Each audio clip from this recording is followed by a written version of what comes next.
waaw monsieur le maire merci beaucoup pour réponse yi macha allah leer na te vraiment c'est satisfaisant ñu xam ne nag à part lu yàlla di def nit ñu def loo xamante ni dafay am satisfaction à 100%. ñu gis Grand Yoff loo xamante ne dafay alerter bu bari les eaux usées ñu gis dafay découler surtout du côté de la Brioche Dorée de Grand Yoff bu dee sa prérogative bi yan attente nga yan jéego nga ciy jël bu dee du sa prérogative est-ce que yow doo jël ay matukaay wala nga wax interpeller ñi nga xamante ne ñoom ñoo ko war a gérer ñu ñëw rek. waaw ñëpp xam nañ ne dégg nga assainissement du compétence décentralisée. Assainissement compétence su ONAS la te kii di ONAS parle de l'État kon compétence su État la mais quand même ñun ak waa ONAS am nañ ay relations yu baax a baax sincèrement ñoom lu ñu mën ñu koy def c'est que nag ONAS li ko yor moo diis Sénégal yëpp ONAS moo ko yor donc pas man dama àndul ak État bi rek damay sànni xeer man xaw ma loolu mais ñu ngi jéem lu ñu mën pour Grand Yoff Dia actuellement nii. am nañu 30 kilomètres d'assainissement à Grand Yoff yoo xam ne commencé nañ ko xar yàlla daanaka pare na Arafat pare na gars yi ñu ngi si côté Grand Yoff ay Jidda ak yooyu dañ koy yeggale bu ñu paree yooyu daf ñuy permettre ndox mu bon bi doon génn si égo yi dina wàññee parce que 30 kilomètres dañuy wàq tuyau yi def tuyau yu bees def raat régal donc kooku su paree ak BRT bi jaar bi dina tax Grand Yoff gën ko ambili gën ko defar ba nit ñi am jàmm parce que problème bu assainissement il faut ñu comprendre mais Grand Yoff bi ñuy def assainissement yi Grand Yoff tollu woon Grand Yoff màggul kër goo gis fii mun amoon nekkoon boobu pante tey R+2 mais R+2 boo xam ne égo te fa nekkoon changé wu ñëpp yi sangandoo ndox mi day génn si biti amul fu mu jëm donc boo cité bu màggee dañoo war a referaat encore système d'assainissement loolu moo ñu sonal mais comme ñu koy defaraat am nañ yaakaar ne kenn du waxati problème mu eaux usées au niveau de la commune. est-ce que monsieur Diallo nga baal en attendant que ñu trouver solution par rapport à ça à ces mots est-ce que tamit population bi waruñoo am benn comportement boo xamante ni war nañ ko am en attendant que ñu solutionner cela. waaw mais xam nga dañoo bari ñu salte te nit boo setul sa kër doo set si mbedd mi set si mbedd mi set sa kër amul set si mbedd mi tilimal sa kër amul njariñ kër gi set mbedd mi amul njariñ ñëpp war a set soo xoolee tey caniveau yi ñu defaroon ñun fàtte woon naa ko bi ñuy ñëw Grand Yoff kenn du dox si caniveau 10 pas te sa portable duggul si biir caniveau yi tey partout dans Grand Yoff on a tout fermé hermétiquement amul benn caniveau tey ubbee te caniveau yooyu boo koy curé tey chaque nawet day ay xar yu dee ci biir ay mbalit ku fay dugal dañoo ko fay dugal te su bouché du mën a yóbbootu ndoxu taw bi noonu la mel si biir kër yi soo amee sa kër defaroo ko jigéen ñi ngeen baal ko am ko dugal ci biir toile yi jël mbalit dugal ci bu jël nga dugal ci biir mais day bouché ñun ñoo war a jëkkati suñu bopp ba pare doo ko dem ci mbedd et je pense que nit ñi xam nañ ne léegi dëkk bi commencé na fa fekk Grand Yoff mu neex mu naqari mi ngi changé nànk-nànk mais si 5 ans lépp mënul mot 5 ans il faut ñu def dem keneen ñëw def keneen ñëw def ba muy fii ak 30 ans 35 ans Grand Yoff dina changé carrément. ñun ñoo ko dégloondoo nii muy kàddu yu leer te neex a topp ci nopp waaye dafa ñu mandargal dara won nañu moom maire opposition monsieur le maire tey état du Sénégal dafa am ay programme yu ñuy wax ay PACASEN est-ce que étant nekk maire de l'opposition est-ce que bénéficié wu nga ci PACASEN.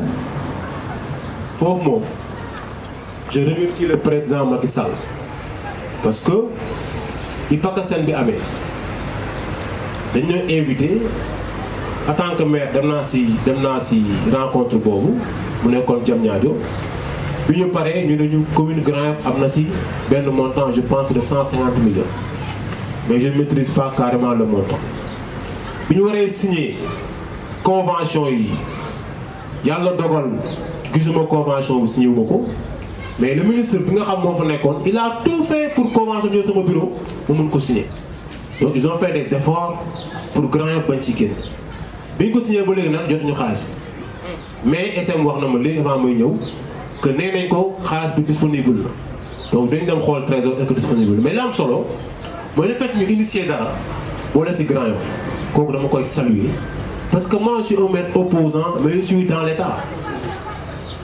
Un maire opposant ne veut pas dire que le maire n'est pas dans l'État. Je suis dans l'État parce qu'on est département de l'État. Donc l'État, nous sommes toogal.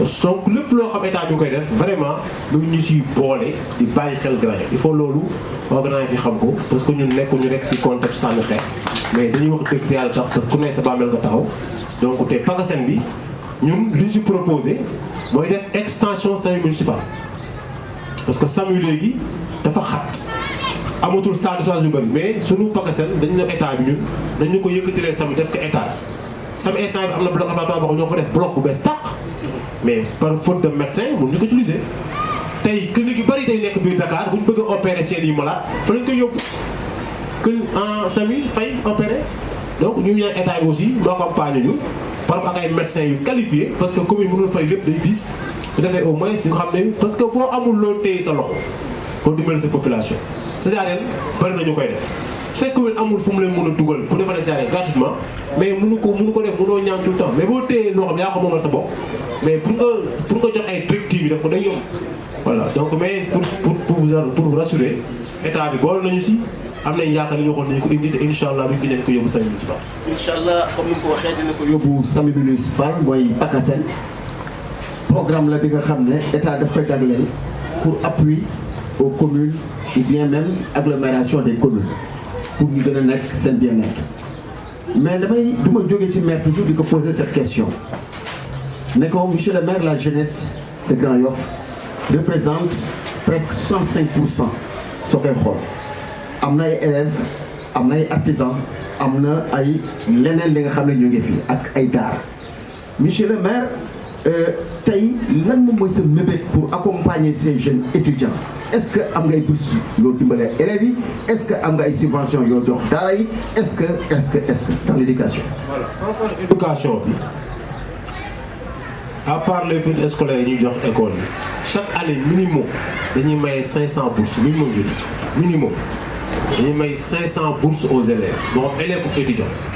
On a signé des conventions avec des écoles yoo xam des écoles privées de formation xam ne ñun école bu ci nekk en partenariat soo ñuy jàppale. En dehors de ça chaque mois de février dañuy def des secours pour les élèves les malades ak ñi am ay cas social parce que élève mun na am bourse ba pare. En première inscription. Moi, je signe des lettres d'engagement envoyé au niveau des écoles. Au mois de mars, je vais faire tel élève inscription. Moi, je vais secours février, je vais faire 4 pièces d'identité, je vais faire un mandat, je vais faire l'école une numéro parce que je suis engagé sur ma signature, je vais faire une numéro. Donc, je vais faire un élève. D'arrêt aussi, la même chose. Nous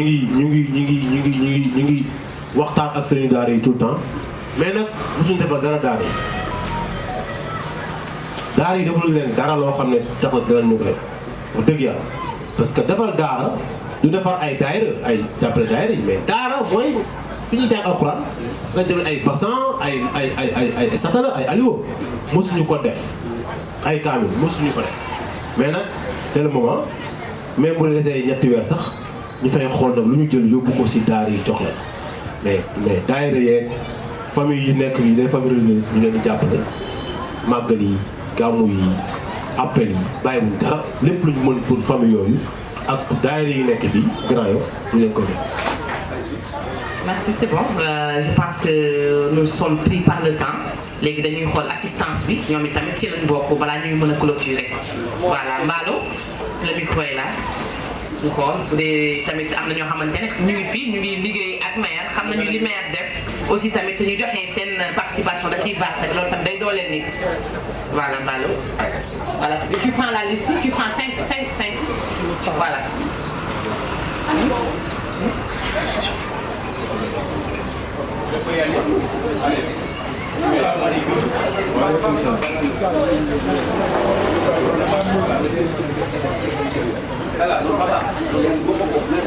parce que maire dafa am rendez-vous. waaw man maa ngi remercier monsieur le maire man Mamadou Wone laa tudd maa ngi dëkk fii à côté à la cité Amou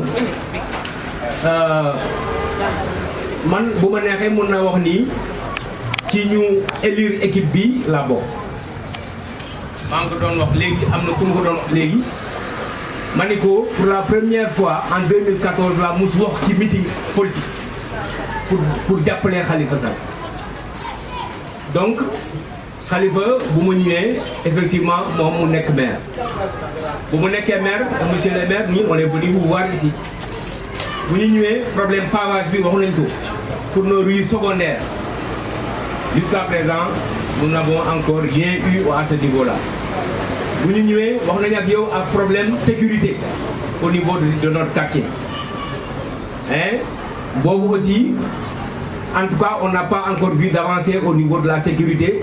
Et tout récemment d'ailleurs, il y a eu des vols, il y a eu même des cas de meurtre dans notre quartier, ici à Amoukayo. Vous le passé, monsieur le maire, on vous avait parlé aussi des occupations anarchiques. Des gens qui sont venus de je ne sais où, sont venus s'installer dans nos quartiers, à côté de nos maisons, di yak suñu kër, di jaay ay ngooñ, di def n'importe quoi. On vous l'avait dit.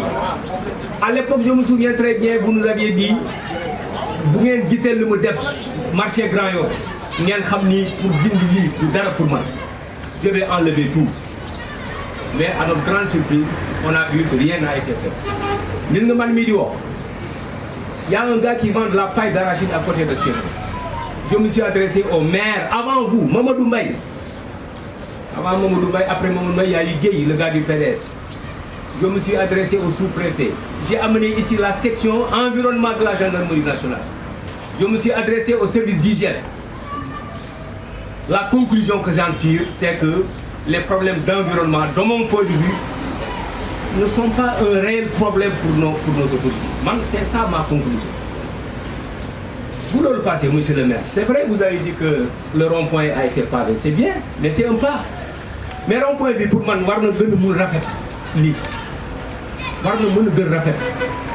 vous avez pavé le rond-point, c'est devenu un terrain de football. Minuit, les gosses ils sont là-bas en train de jouer au football. La nuit, bonne nuit, dixième promenade, c'est un terrain de football. Avant, c'était des voitures. Je sais que les voitures ont été dégagées. C'était occupé par des voitures. Et tout au long du rond-point, vous avez vu les camions qui sont là devant la mairie. Monsieur le maire, il ne faut pas accepter que les gens prennent leur camion, nous garent devant cette mairie, et ensuite ça peut être source d'accident. J'ai tellement de choses à dire, mais je vais m'en arrêter à là. Ben jour, je vous ai dit qu'il y a des voitures, qu'il y a des gens qui font laver leurs voitures sur la montagne. Dormi, devant la boulangerie. C'est pas de l'eau, ce ne sont pas des eaux usées, mais quand on a un goudron, c'est-à-dire qu'il faut que toujours, c'est sûr que le goudron est là. Les flaques d'eau sont faites buntu mairie. Mais c'est des choses qu'on peut arrêter. Voilà, donc je vais encourager pour tout ce que vous avez fait, mais je pense qu'il y a encore énormément de choses à faire. Voilà, donc vraiment, je termine par les pollutions sonores. Ce centre-là, il nous crée énormément de problèmes. Tout le temps du bruit. Le week-end, jeudi, à partir de demain, ils vont commencer. Jeudi, vendredi, samedi, dimanche, 1h du matin, ils sont là à faire du tapage. Il paraît que l'État est en train de chercher le locaux pour un commissariat. L'État a un commissariat de police. Il y a une extension côté bi, nous avons garé ces outils. Parce que le centre répond à une vocation. Un centre socio-culturel doit être un lieu d'éducation des populations. Nous avons des jungles à faire. Mais centre bi, c'est un centre qui ne fait que du bruit. Voilà. Donc on vous en parle encore une fois de plus. Voilà. Ok, monsieur Mamadou Wade, alors c'est ça, Inch'Allah, on a des opportunités. Les gagnants Mam Soda, des conseils municipaux, fini commune Grand Yoff.